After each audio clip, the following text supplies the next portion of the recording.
एक जवान कपल नदी के किनारे योगा कर रहा था। तभी उन्होंने देखा कि एक नेवला डूबने वाला है। लड़के ने दया दिखाते हुए उसे बचा लिया। जैसे ही नेवला जाने लगा, उसने पलटकर कुछ अजीब सा झुककर नमस्ते जैसा इशारा किया। लड़का और लड़की हैरान रह गए और सोचे कि ये कोई समझदार जानवर है, जरूर ये उनके लिए शुभ होगा। लेकिन जैसे ही वो घर लौटे, लड़के ने देखा कि उसका दादा आंगन में चाकू तेज कर रहा था। उसने पूछा, क्या कर रहे हो? दादा ने बिना कुछ बोले बगल में रखी एक पिंजरे की चादर हटाई। अंदर वही नेवला था जिसे लड़के ने बचाया था। लड़का घबरा गया और बोला, उसे छोड़ दो, ये जानवर कुछ खास है, बहुत समझदार है। पर दादा ठंडी हंसी हंसते हुए बोला, नेवले मुर्गी और बतख चुराते हैं, ये खेतों की 3 बड़ी आफतों में से एक है। इतना कहकर उसने चाकू उठाया और नेवले को मार डाला। फिर उसकी खाल उतारी, गोश्त काटा और कुत्ते को खिला दिया। जब लड़के ने खून टपकते हुए देखा तो उसे बहुत बुरा लगा। तभी दादी ने उसे घूर कर देखा और पूछा, तूने कुछ किया क्या? लेकिन दादा ने कुछ ध्यान नहीं दिया और खाल लेकर दर्जी के पास चला गया, जिससे वो कुछ बनवाना चाहता था। जैसे ही वो चला गया, लड़के ने दादी को सारी सच्चाई बता दी कि वो वही नेवला था जिसे उसने बचाया था और उसने झुककर इशारा भी किया था। ये सुनकर दादी का चेहरा एकदम बदल गया। उसने समझ लिया कि दादा से बहुत बड़ी गलती हो गई है। वो तुरंत बाहर भागी और दादा से कहा कि मंदिर जाकर माफी मांग ले, वरना उस नेवले की आत्मा बदला जरूर लेगी। लेकिन दादा ने मजाक में उड़ा दिया, बोला, मैं सालों से कसाई हूँ, कभी कोई अजीब चीज नहीं देखी। और वो बिना पीछे देखे चला गया। जब वो दर्जी के पास पहुंचा और उसने नेवले की खाल देखी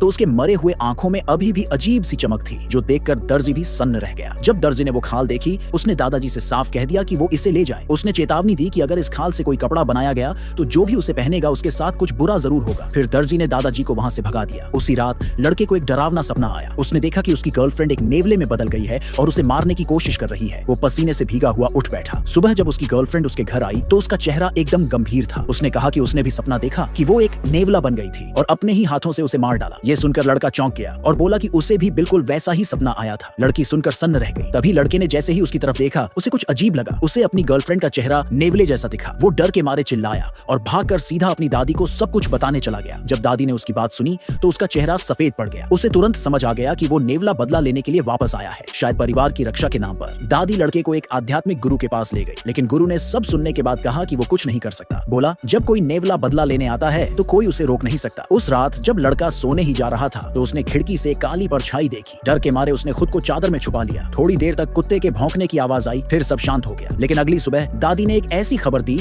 जिसने सब कुछ हिला दिया।